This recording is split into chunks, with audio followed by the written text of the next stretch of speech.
Okay, so today we're going to talk about finding, engaging and activating sites. It's something that we talk about quite a lot as an industry, which suggests that it's an area that we can improve. I think one of the things that we find is that sites feel disengaged from the process. They don't feel part of it. Last year, DrugDev conducted a survey of investigators, and we asked them for the reasons why more doctors don't participate in clinical trials. And you might not be surprised to learn that the top 3 reasons were that they don't have enough time, they don't have enough resources, and that the whole process is too complicated. So with trial design becoming more complex as we try to find new medications, I think that the part of the process that we can address is the way that trials are conducted, and we can think about how to reduce the complexity for sites on the process side, if not the trial design side. And today, the 3 of us want to share some tips and tricks and things that we can do to help improve site identification, look at how we can develop more productive partnerships between sites and the industry, and importantly, save both sites and ourselves, so sponsors, CROs, and providers in the process, time and effort spent on setting up sites who perhaps eventually are not actually suitable for the trial. And the goal of, I'm sure, a large proportion of people on the call is to reduce the number of sites who end up recruiting either no patients or perhaps just 1 patient, depending on the type of trial.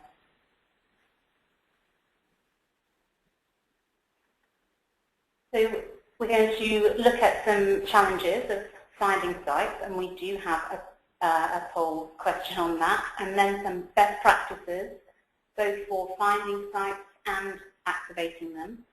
And then Bill is going to share a case study with us. We do have a poll question here to make sure everybody's listening. That's correct. Thank you for that. We absolutely do have a poll question here for the audience, and you can vote on this in real time by clicking on your screen. The question that we have for you: what are your challenges when finding clinical trial sites? And the options that we have available to you here. Your first option, speed. It needs to be quicker. Another option here, sites are not always right for the trial. Another option, I have run out of places to look. Or your last option, none, I can always find sites. And you can click on more than one answer there if you wish. So that question again, what are your challenges when finding clinical trial sites?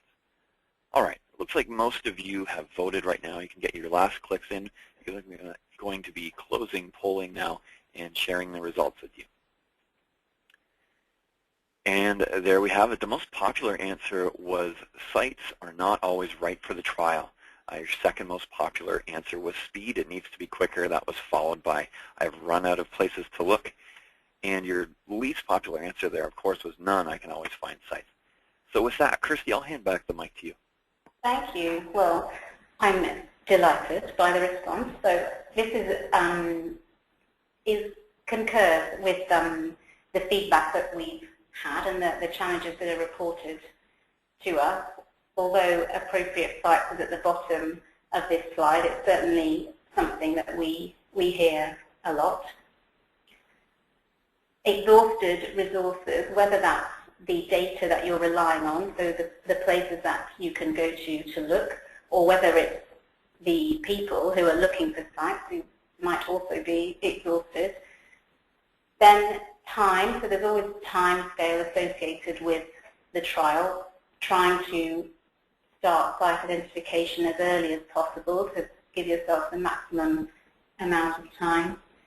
And then competing trials, clearly we work in a competitive industry and we cannot and wouldn't want to eradicate competition, but having some knowledge of where those competing trials are and perhaps about the broad design of those might help when looking for sites.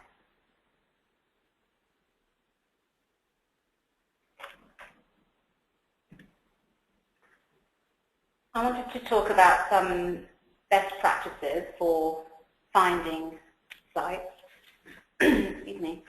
So when you're looking for sites, this sounds rather obvious, but know what type of sites you want to recruit. Clearly, the therapeutic expertise of the investigator is important, but if that investigator does not have prior experience in clinical trials, but perhaps is affiliated with a site who does have a lot of experience, albeit not in that therapeutic area, that could be a good match for a trial. But if you're ruling out sites based solely on the investigator's therapeutic expertise, then potentially you might be ruling out sites who could be successful in the trial. The distribution of hospitals and private clinics may be something that you're interested in, or it might be something that is dictated by the therapeutic area. Think about your must-have criteria, and this is always very difficult because if you don't have enough, then you may end up with unsuitable sites, but if you have too many, then you may end up with none. So it's something that needs careful thought, I think. Patient population is a usual criteria. Perhaps there are specific requirements around equipment or the type of expertise available at the site.